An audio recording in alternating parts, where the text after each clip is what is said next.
이렇게 또 악수도 하고 인사도 하고 해야 되는데 오랜만에 감사합니다. 좋습니다.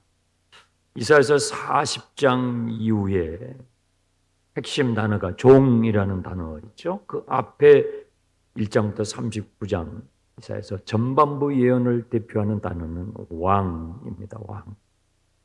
그래서 후반부의 예언에는 종의 노래라고 하는 중요한 이 예언이 4번 나오게 되는데 화면을 보여주시기 바랍니다.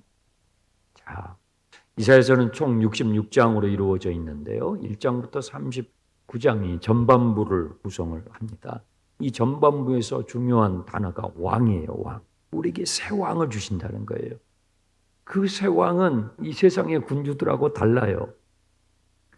좀 평강의 왕이죠. 그 왕이 와서 통치하게 되면 어린 양과 사자가 같이 뛰놀게 되는 그런 기가 막힌 하나님의 나라가 이루어질 것이라는 놀라운 예언이 전반부에 있는데, 이 하반부에는 왕이라는 단어보다도 종이라는 단어가 강조되면서 그 왕은 종으로서 우리에게 찾아오실 거라는 거예요. 그래서 이 종을 소개하면서 4번의 종의 노래, 예언으로 때로는 노래로 불려지기도 하고 선포되었는데, 이 종의 노래가 4번 이렇게 되어 있는데, 우리가 앞에서 쭉 23장 50일 하면서 확인이 됐는데, 화면을 보시면서 한 번 더 확인을 해보도록 하겠습니다. 42장을 펴보세요.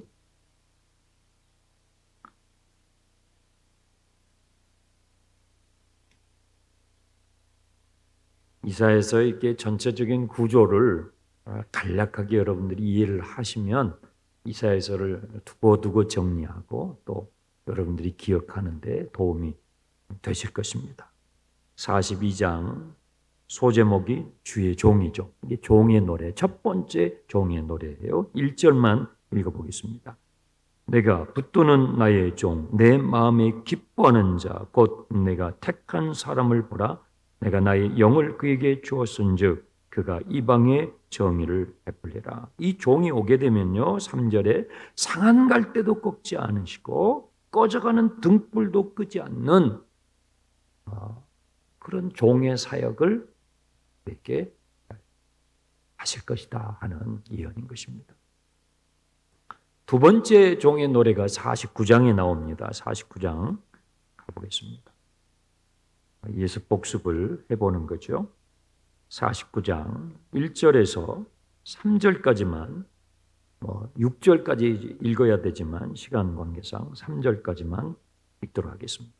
섬들아 내게 들으라. 먼 곳 백성들아 귀를 기울이라. 여호와께서 태에서부터 나를 부르셨고 내 어머니의 복중에서부터 내 이름을 기억하셨으며 내 입을 날카로운 칼같이 만드시고 나를 그의 손그늘에 숨기시며 나를 갈고 닦은 화살로 만드사 그의 화살통을 감추시고 내게 이르시되 너는 나의 종이요 내 영광을 내 속에서 나타낼 이스라엘이라 하셨느니라. 아멘. 1차적으로는 이스라엘을 하나님의 종으로 묘사를 해요. 그러나 진정한 이스라엘의 모습으로 우리 주님이 오시죠. 이스라엘은 2절에 날카로운 칼같이, 사단을 향해서는 하나님의 비장의 무기가 이스라엘이에요. 나를 갈고 닦은 화살로 만드사. 이스라엘은 하나님께서 갈고 닦은 화살이에요. 지금도 이스라엘은 우리가 주목하면서 성경을 묵상하고 이해하는 부분에서 지금도 동일하게 이스라엘은 하나님께서 갈고 닦은 화살로 하나님의 역사를 이루어가고 있죠. 세 번째 종의 노래는 50장입니다. 50장. 뒤로 갈수록 더 기억이 나실 거예요. 50장 4절부터 5절까지만 읽도록 하겠습니다. 주 여호와께서 학자들의 혀를 내게 주사 나로 공고한 자를 말로 어떻게 도와줄 줄을 알게 하시고 아침마다 깨우치시되 나의 귀를 깨우치사 학자들 같이 알아듣게 하시도다.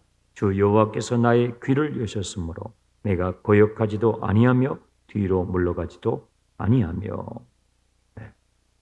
이 하나님께서 보내시는 여호와의 종, 야훼 종은 하나님께서 그에게 학자들의 혀를 줘요. 학자들의 혀는 잘 가르치는 거죠. 어린아이는 어린아이들이 다 알아들을 수 있도록.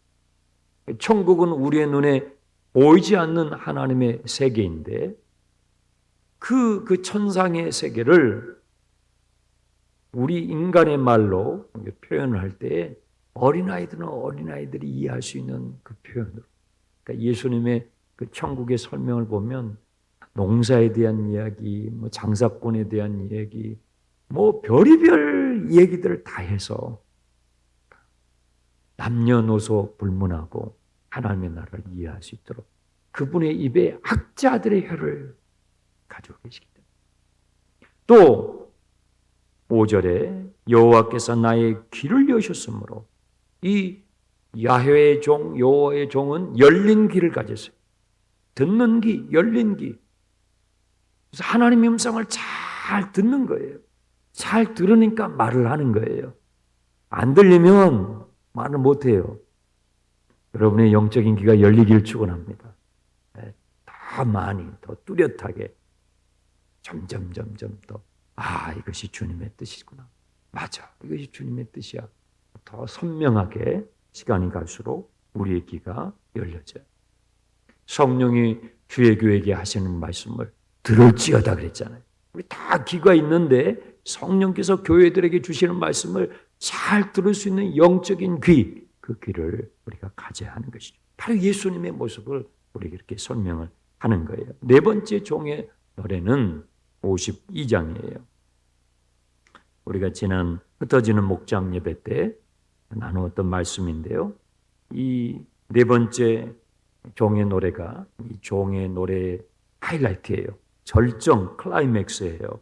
52장 13절부터 시작해서 여러분 소제목에 고난받는 종 이렇게 되어 있죠. 53장 마지막 12절까지가 이 전체 고난받는 종에 대한 예언 노래인 것입니다.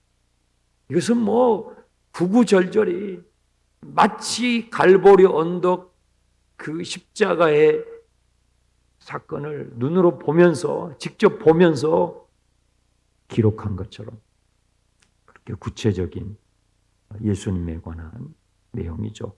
우리 52장 13절부터 53장 3절까지만 읽도록 하겠습니다. 보라, 내 종이 형통하리니 받들어 높이 들려서 지극히 존귀하게 되리라. 전에는 그의 모양이 타인보다 상하였고 그의 모습이 사람들보다 상하였으므로 많은 사람이 그에 대하여 놀랐거니와 그가 나라들을 놀라게 할 것이며 왕들은 그로 말미암아 그들의 입을 봉하리니 이는 그들이 아직 그들에게 전파되지 아니한 것을 볼 것이요 아직 듣지 못한 것을 깨달을 것임이라. 우리가 전한 것을 누가 믿었느냐? 여호와의 팔이 누구에게 나타났느냐? 그는 주 앞에서 자라나기를 연한 순 같고 마른 땅에서 나온 뿌리 같아서 고운 모양도 없고 풍채도 없은즉 우리가 보기에 흠모할 만한 아름다운 것이 없도다. 그는 멸시를 받아 사람들에게 버림받으며 강고를 많이 겪었으며 결고를 아는 자라 마치 사람들이 그에게서 얼굴을 가리는 것 같이 멸시를 당하였고 우리도 그를 귀히 여기지 아니하였도다. 구구절절이 이 종의 노래는 예수님을 우리에게 보여줍니다. 이 종의 노래에 부합될 수 있는 인류 역사상 인물을 찾는다면 딱 한 분밖에 없어요. 예수님밖에는 없어요. 세계 역사를 다 뒤져도 이 고난받는 종, 이 여기서 말하는 고난은 대속적 고난이었잖아요. 우리를 대신 여러분과 저를 대신 소수가 아니고 온 인류를 대신하는 대속적 고난을 감당할 수 있는 이 구절구절에 부합될 수 있는 인물을 우리가 역사적으로 찾는다면 한 분밖에 없어요. 여러분이 알고 있는 모든 인물들 다 대입해도 없어요. 여기 그에다가 그는 멸시를 받아. 이 그라는 이 대명사에 예수를 넣으면 정확해. 예수는 멸시를 받아 사람들에게 버림을 받으며 강고를 많이 겪었으며 질고를 아는 자라. 마치 사람들이 예수에게서 얼굴을 가리는 것 같이 멸시를 당하였고 우리도 예수를 귀히 여기지 아니하였다. 예수를 대입하면 정확하게 해석이 되는 이야기죠.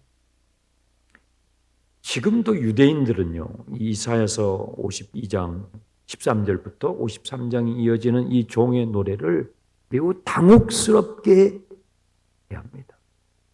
유대인 회당에 가게 되면 회당 예배를 드려요. 그래서 우리가 이스라엘을 성지순례를 가면 이스라엘이니까 교회가 참 많겠지. 우리보다 당연히 많겠지. 교회가 십자가가 안 보여서 당혹스러운데요. 유대인들이 아직도 예수 그리스도를 메시아로 하나님께서 예언하신 그 메시아로 확신하지 못하고 기다리고 있는 그 정통 유대인들이 많은데요. 그들 가운데서 끊임없이 지속적으로 예수 그리스도를 주로 고백하며 메시아로 인정하는 사람들이 계속 증가하고 있어요. 그 증가하게 하는 가장 큰 기여를 하고 있는 책이 이사야서 52장 13절부터 53장 이 종의 노래. 유대 랍비들은 지금도 어린 아이들이 유대 회당 예배 토요일 날이겠죠. 토요일 날 예배를 하러 오면 토라를 끄집어내서 읽게 되는데 구약 성경을 읽는데 이 53장 이 종의 노래를요 금지시켜요. 읽지 않게. 진짜 아이러니죠. 왜냐하면 이걸 읽게 되면 예수님이 메시아신 것을 생각하게 돼요. 이스라엘 역사에 이것을 부합시킬 수 있는 인물이 없거든요. 인물이 없어요. 정말 이런 이 대속적 고난을 감당할 수 있는 인물이 앞으로도 있을까? 없죠. 그래서 그 젊은 세대들이 이 구약 성경을 읽으면서 예수 그리스도를 발견하게 될까 봐 유대 정통 유대 랍비들이 전전긍긍하고 있는 책이 바로 이 부분이에요. 이 부분 때문에 많은 유대인들이 지금 예수님 메시아로 영접을 하고 있는 것이죠. 54장 오늘 읽은 이 54장은 우리말 성경에는 하나님의 영원한 자비 이렇게 되어 있고요. 또 11절부터 미래의 예루살렘 이렇게 되어 있는데 제가 가지고 있는 영어 성경에는 미래의 예루살렘의 영광이라고 1절부터 이렇게 되어 있어요. 그래서 각 나라마다 그 번역본들이 소제목을 잡을 때에는 이 소제목은 그 나라 사람들이 조금 더 이해하기 쉽게 이렇게 잡아요. 이게 원래 원문에 우리가 있는 이 소제목은 없어요. 원래 원문의 히브리어 성경에는 1절, 2절, 3절 이런 것도 없어요. 1장, 2장, 3장 이런 것도 없어요. 후대에 성경을 연구하는 분들이 성도들이 성경을 읽고 연구하고 묵상하기 편리할 수 있도록 1장을 붙이고 1절을 붙인 거예요. 원문 히브리어 성경에는 장과 절 구분이 없어요. 그냥 쭉 써서 내려. 이 소제목도 마찬가지. 후대의 학자들이 여러분들이 성경을 이해하는 데 있어서 돕게 이렇게 되어 있는데요. 54장 전체는 예루살렘의 새로운 영광입니다. 이 54장의 새 예루살렘의 이 영광은 무엇을 근거로 할까요? 53장의 고난받는 메시아의 사역으로 따라오는 결과예요. 고난받는 메시아의 이 대속적 고난이 있게 되면 그 결과로 그 열매로 54장의 미래 예루살렘의 놀라운 영광이 나타나게 될 것이다 하는 것입니다. 자, 그러면 그것을 한번 보겠습니다. 54장 1절 잉태하지 못하며 출산하지 못한 너는 노래할지어다. 상고를 겪지 못한 너는 외쳐 노래할지어다. 2번이나 나오죠. 노래할지어다. 너희는 노래하게 될 것이다. 너희는 외쳐 큰 소리로 노래하게 될 것이다. 이스라엘 백성들이 지금 노래할 수 있는 형편인가요? 아니요. 바벨론에서 지금 종살이하고 있다고요. 노래는 무슨 노래입니까? 그런데 노래하게 될 거라는 거예요. 하나님이 보내신 고난받는 종을 우리에게 보내셔서 우리의 모든 죄값을 대신 치러주심으로 말미암아 너희들의 인생이 이제는 노래할 수 있는, 찬양할 수 있는 그런 회복의 역사가 일어날 것이다. 2번이나 강조하죠. 성경에서 2번 강조할 때는요, 확실하다는 거예요. 내가 진실로 너에게 이르노니. 아니 뭐 예수님이 그냥 이야기하시면 되죠. 거기에다가 진실로 안 믿으니까. 우리는요, 성경을 읽을 때 너무 어마어마한 말씀을 하시잖아요. 내 현실은 지금 땅바닥이에요. 내 현실은 지금 바벨론이라고요. 노예 생활이라고요. 그냥 인격적으로 짓밟히고, 뭐 노예에게 옷이 어디 있어요? 그냥 누더기죠. 그런 나의 하루하루인데 하나님께서 주시는 말씀은 하늘만큼 찬란한 말씀이에요. 그러니까 우리가 이것을 받아들이는 게 그냥 맨정신은 안 돼요. 믿음이 그게 필요한 거죠. 믿음. 엄청난 말씀을 주시는 거예요. 너희는 노래하는 인생이 될 것이다. 그들은 지금 어떤 처지입니까? 잉태하지 못하며 출산하지 못한 여인과 같은 처지. 상고를 겪지 못한 여인과 같은 처지. 근데 너희는 노래하게 될 것인데 이는 왜냐하면 홀로 된 여인의 자식이 남편 있는 자의 자식보다 많아질 것이다. 이 구절에서 여러분 떠오르는 인물이 있잖아요. 누구예요? 사라예요. 사라. 유대인들의 조상, 이스라엘의 조상, 너희의 조상 아브라함과 사라를 기억해라. 우리 앞장에서 봤었잖아요. 그들이 홀로 있을 때, 자식이 없을 때 하나님께서 그들을 부르셔서 복을 주셔서 창대케 하지 않으셨느냐. 홀로 있는 여인이, 아직 자식이 없는 여인이 지금 남편이 있는 자식들이 있는 그 가정보다도 더 많은 자녀들을 얻게 될 것이다. 사라의 인생이 그렇게 됐죠. 이스라엘 향해서 하나님께서 그렇게 말씀하십니다. 아브라함이 주셨던 이 복이 너희들에게 실제로 이루어질 것이다 하면서 1절 끝에 뭐라고 말씀하셔요? 여호와께서 말씀하셨느니라. 도장을 딱 찍어주시는 거예요. 이건 내 말이야, 그 말이. 너네 생각이 아니고 너네 바램도 아니야. 이건 내 말이야. 내가 이룰 거야, 그 말이. 여호와의 말씀이. 하나님의 의지가 담겨. 하나님의 열정이 느껴져야 돼. 예언서를 읽을 때는요, 우리 인생을, 내 인생을 향한 하나님의 열정, 하나님의 강력한 의지, 여호와의 말씀이다. 내가 하는 거 아니에요. 여러분이 할 수도 없어요. 우리가 믿는 하나님이 해주시겠다는 거예요. 2절, 너의 장막들을 넓혀라. 준비하라는 거예요.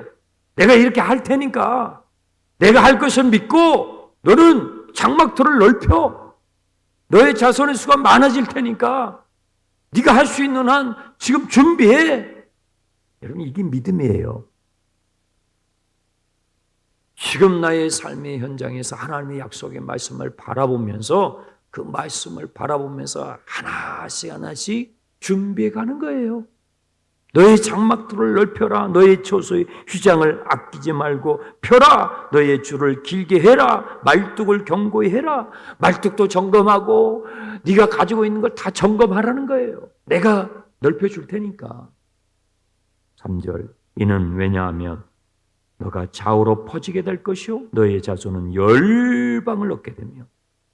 그러니까 이 예언서에 나와 있는 이 축복은요, 꼭 열방이 들어가요. 열방은 이방인하고 있잖아요. 성경에서 이방인 하면 즉각 우리예요, 우리. 우리는 유대인이 아니었으니까. 그는 이방인들이었죠. 우리죠. 우리까지 여기에 포함이 되는 거예요. 이 복에, 이 아브라함의 복에 저와 여러분이 포함이 되는 거예요. 열방을 얻게 되고 황폐한 성읍들은 사람이 살만한 곳이 될 것이고, 두려워하지 말라. 내가 수치를 당하지 아니하리라. 놀라지 말라. 너의 부끄러움을 보지 않게 되리라. 너의 젊었을 때의 수치는 잊어버리게 되고 과부 때 과부가 아닌데 과부의 치욕을 가지고 살았어요. 뒤에 이제 나와요. 과부가 아닌데 과부처럼 살았다고요. 왜요? 이제 그 치욕을 기억하지 않아도 되도록 내가 해주겠다는 거예요. 이 치욕과 수치는요, 우리의 상처죠. 아까 우리 장로님이 이 나라의 상처에 대해서 기도하셨는데, 이 죄 많은 세상 가운데 살아가면서 우리는 수치를 겪고 치욕을 겪고 상처를 받죠. 그런데 하나님께서 뭐라고 말씀하시냐면, 너의 상처를 내가 기억도 나지 않도록 치유해 주겠다. 5절이 중요해요. 5절. 이는 왜냐하면 너를 지으신 이가 뭐예요? 거기 한번 밑줄을 그으세요. 너를 지으신 이가 너의 남편이다.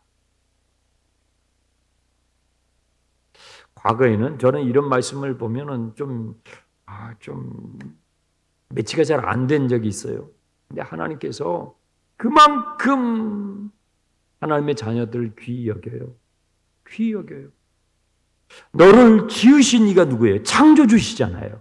창조주 하나님께서 이스라엘 향하여 또 뭐라고 말씀하시냐면, 내가 너의 창조주인데 내가 너의 남편이야.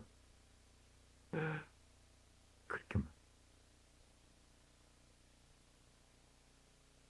그래서 출애굽, 이스라엘 백성들이 출애굽해가지고 시내산에서 약 1년 동안 보내는데요. 그 출애굽해서 시내산에서 보낸 그 시내산 언약의 사건이 하나님을 만나거든요. 이스라엘 백성 전체가 출애굽기 19장을 보게 되면 하나님을 만나요. 그 만남이, 그 절차가 아주 정밀하게 돼 있어요. 그 절차는 그 당시에 결혼식 순서였어요. 19장을 제가 이제 여러분들에게 나눈 적이 있었을 거예요. 그것이 그 당시의 결혼식 순서예요. 네. 하나님께서 결혼하시는 거예요. 누구하고? 애굽에서 종살이하고 노예 생활을 하던 그 이스라엘 백성들을 불러서, 아직 하나님이 뭐가 뭔지도 몰라요. 마음의 준비도 다 되지도 않았어요. 뭐 약속의 땅을 갈까, 애굽으로 갈까, 수없이 갈등하는, 또 갈등하게 될 이스라엘 백성들을 하나님께서 시내산에서 불러다 놓고, 너는 나의 백성이 되겠느냐? 그러니까 그 하나님의 임재 앞에서 이스라엘 백성들 정말 뭣도 모르고 예, 아멘, 아멘 하죠. 결혼식 하는 거예요. 하나님은 그 언약을 계속 지켜가셔요. 그게 헤세드예요. 언약의 신실한 하나님의 사랑. 여기서 이제 또 나오는 거예요. 또 나오는 거예요. 나는 너의 남편이다. 나는 너를 지은 창조주이지만 나는 너의 남편이다. 그의 이름은 만군의 여호와시며 내 구속자는 이스라엘의 거룩한 이시라. 하나님은 여러 명칭을 사용해서 하나님을 소개하고 계시죠. 너를 지으신 이, 너의 남편, 만군의 여호와. 만군의 여호와는요, 군대 용어예요. 군대의 사령관이라는 뜻이에요. 쉽게 표현하면. 그래서 너의 남편이 힘이 뭐예요?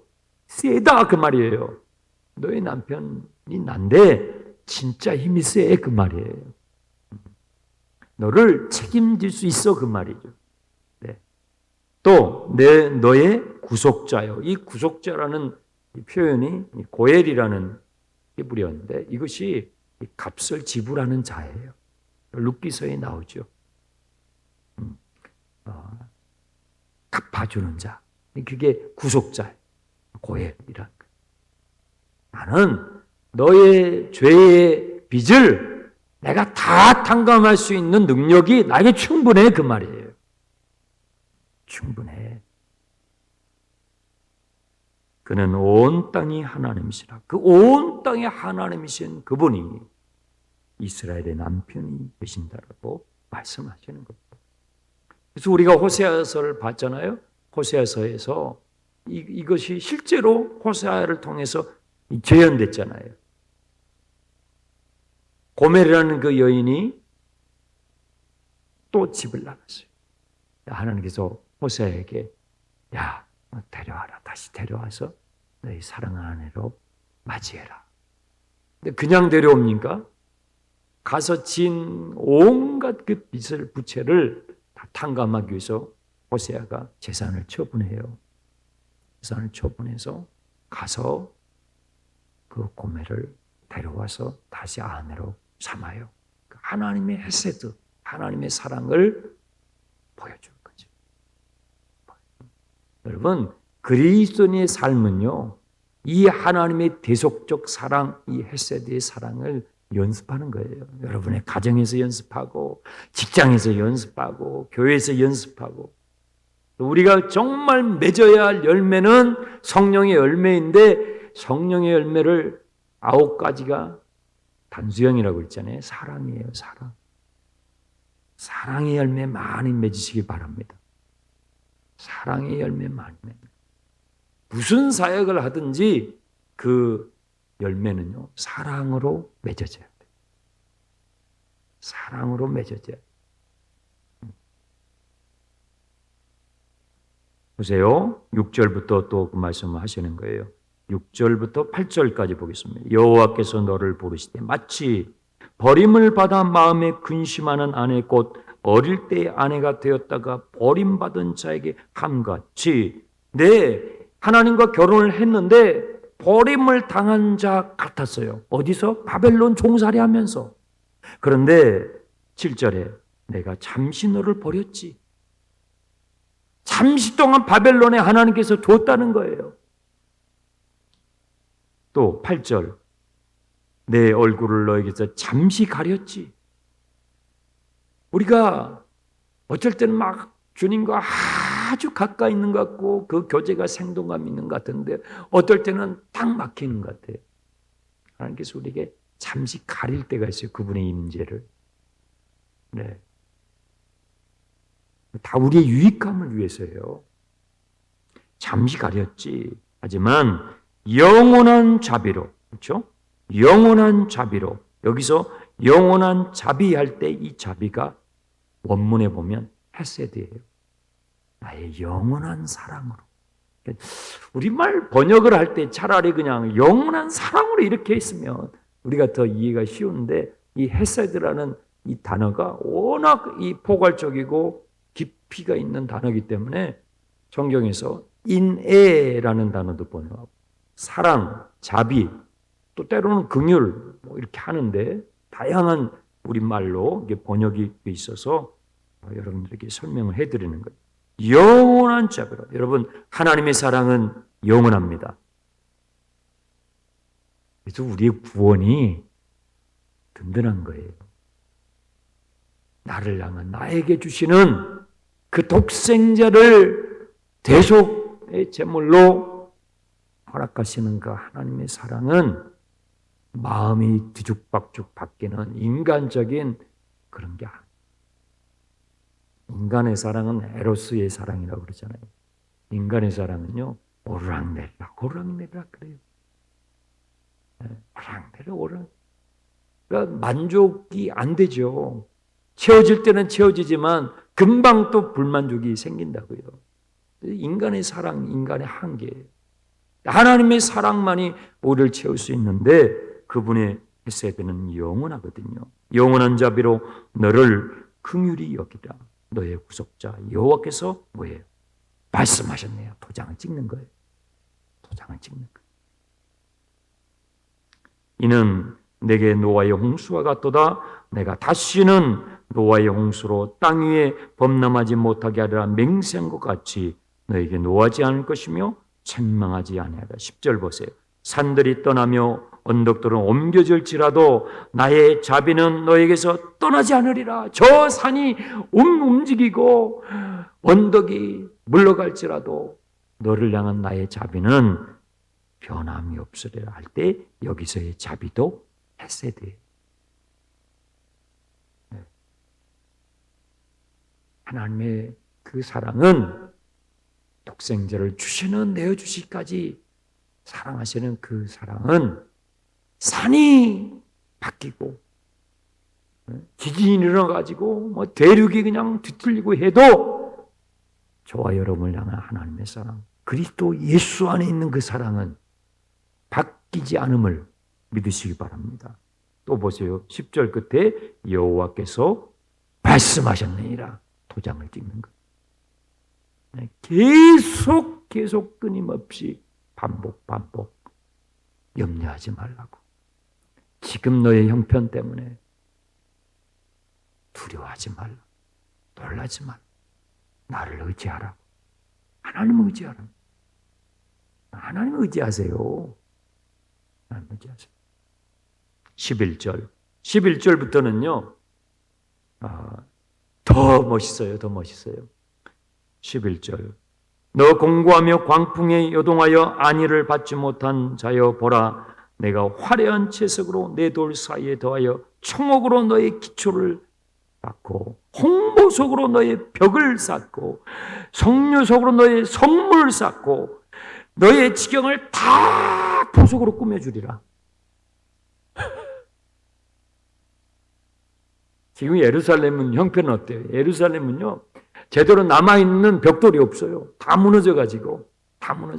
그런데 하나님께서 성문도 성벽도 출입문도 그 성에 있는 각 구조마다 전부 뭘로요? 내가 다 보석으로. 여러분 보석 좋아하십니까? 우리 교회 성도들은 기도만 하고 그냥 성경만 묵상하니까 보석은 별로예요. 그래요? 보석 좋아하시죠? 이 하나님께서 얼마나 이렇게 하나님의 자녀들을 사랑하시는 그 하나님의 마음을 표현해 주고 싶은 거예요. 이 세상에서 가장 아름다운 것 할 때 우리가 떠올리는 게 보석이잖아요. 그 언어로 설명하시는 거예요. 보석과 같이 예루살렘을 그와 같이 너에게 안겨주라. 자, 바벨론에서 지금 종살이하고 있는 이스라엘 백성들이 이 이사야의 예언을 들을 때에 그들이 기대하고 있었던 수준은 어느 정도냐면 그들이 기대하고 있는 회복은요 바벨론으로 끌려오기 전 예루살렘으로 돌아가는 거예요. 그렇게만 돼도 좋겠다는 거예요. 여기 끌려오기 전에 그 예루살렘 그 몇 평짜리 그 집으로만 되돌아가도 우리는 정말 좋겠어요. 이것이 바벨론에 종살이하고 있는 이스라엘 백성들의 기대예요. 그런데 하나님의 생각은 그것이 아니에요. 하나님의 생각은 내가 너네들에게 주고 싶은 회복은 그런 수준이 아니야. 내가 너네들에게 되돌려주고 싶은 예루살렘은 여기 끌려오기 전에 그 예루살렘이 아니고 완전히 새로운 예루살렘이야. 완전히 새로운 예루살렘. 거기는 다 보석으로 내가 꾸며줄 거야. 이것이 우리의 생각의 수준과 하나님의 생각의 수준의 차이라고요. 이스라엘 백성들의 기대와 하나님께서 주시겠다고 하는 그 기대는 어마어마한 차이가 있었던 것이죠. 13절. 너의 모든 자녀는 여호와의 교훈을 받게 될 것이요 너의 자녀들에게는 큰 평안이 있으리라. 여러분의 자녀에게 이 축복이 있길 축원합니다. 너는 공의로 설 것이며 학대는 없어. 이제는 두려워할 것도 없어. 공포는 너에게 가까이 하지 못하게 될 거야. 내가 너에게 주는 그 새 예루살렘에는 두려워할 것이 없는, 공포에 떨 것이 없는, 학대받을 것이 없는, 눈물도 서러울 것도 없는 그런 새로운 예루살렘을 내가 너희들에게 준비해 놨어. 그 말이. 그 예루살렘은 그냥 이 외형만 이렇게 보석처럼 아름다운 것이 아니라 그 예루살렘 안에는 뭐가 채워지냐면요. 15절. 보라, 그들이 분쟁을 일으킬지라도 나로 말미암지 아니할 것이요 누구든지 너와 분쟁을 일으키는 자는 너로 말미암아 분쟁이 없을 거라는 거지요. 16절. 보라, 숯불을 불어서 자기가 쓸만한 연장을 제조하는 장인도 내가 창조하였고 파괴하며 진멸하는 자도 내가 창조하였은즉 너를 치려고 제조된 모든 연장, 모든 무기가 뭐예요? 쓸모없게 되리라. 우리가 이사야서 앞부분에서 그런 예언을 이미 살펴봤어요. 전쟁에 사용됐던 칼과 창을 뭘로요? 보습으로 바꿔. 더 이상 싸움도 없고 분쟁도 없는 그런 하나님의 샬롬, 하나님의 평화의 나라가 이루어질 것이다. 사람들이 만들어 놓은, 싸우기 위해서 전쟁하기 위해서 만들어 놓은 모든 무기 얼마나 많아요. 지구를 수백 번 없애버리고도 남을 핵무기가 다 지금 만들어져 있죠. 네. 그런데 그런 너네들을 치려고 만들어 놓은 모든 그 연장들, 무기들이 쓸모없게 되리. 진정한 하나님의 나라의 평강이 이루어지게 될 것이다. 그리고 일어나 너를 대적하여 송수하는 모든 혀는 너에게 정죄를 당하니, 무슨 말이냐면 너는 더 이상 정죄를 당하지 않게 될 거란 말이에요. 너는 더 이상 너를 정죄할 수 있는 것은 없게 될 것이다. 왜냐하면 이는 여호와의 종들의 기업이요. 잘 보세요. 이는 그들이 나로부터 얻는 공의가 있기 때문에. 여러분, 우리가 천국에 우리의 의로 가는 것이 아니에요. 하나님으로부터 얻은 공의로 가는 거예요. 이게 기독교와 모든 타종교의 차이예요. 타종교는 자기가 수양을 하고 수도를 하고 막 머리를 밀고 산에 들어가가지고 뭐 100일 1000일 막 그렇게 해가지고 무슨 뭐가 될 것 같이 자기의 의로 신의 영역에 도달하려고 그렇게 애를 쓴단 말이에요. 그런데 우리 기독교는요, 하나님 믿는 우리는 그게 아니에요. 우리는 우리의 행위와 우리의 노력으로 가는 게 아니에요. 우리는 거기 마지막 보시라고 17절 끝에 이는 그들이 나로부터 얻은 공의, 하나님으로부터 얻은 공의, 하나님으로부터 의롭다함을 받은 공의, 그것 때문에 우리는 정죄함을 받지 않고 하나님께서 허락하신 이 새 예루살렘을 선물로 얻게 될 것입니다. 그리스도의 고난이, 여러분 아까 찬양했잖아요. 주의 보혈 능력이 있도다. 그래서 주의 보혈이 능력 있는 거예요. 우리를 영원히 책임져 주니까.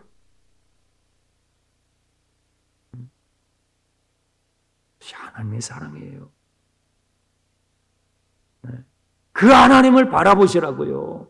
여러분의 부족함 때문에 또 무너지고 또 무너지고, 그냥 남편의 부족함, 부인의 부족함, 자식의 부족함, 부모의 부족함 때문에 속상하고 상처받고 그러면 끝도 없어요. 불행해요. 하나님을 바라보죠. 너희가 나로부터 얻은 그 공의로 내가 너를 대속하였으니, 나의 독생자를 내어줘 너희의 모든 허물을 대속하였으니 너희는 나로부터 얻은 공의로 이 새 예루살렘을 얻게 될 것이다. 여러분, 이 예언의 말씀이, 이사야서 54장 예언의 말씀이 성경 마지막 결론이에요. 요한계시록 21장. 자, 21장 가서 요한계시록 21장으로 말씀을 마치겠습니다. 그래서 이사야서가 계시록에 가장 많이 인용되는 구약 성경이라고요.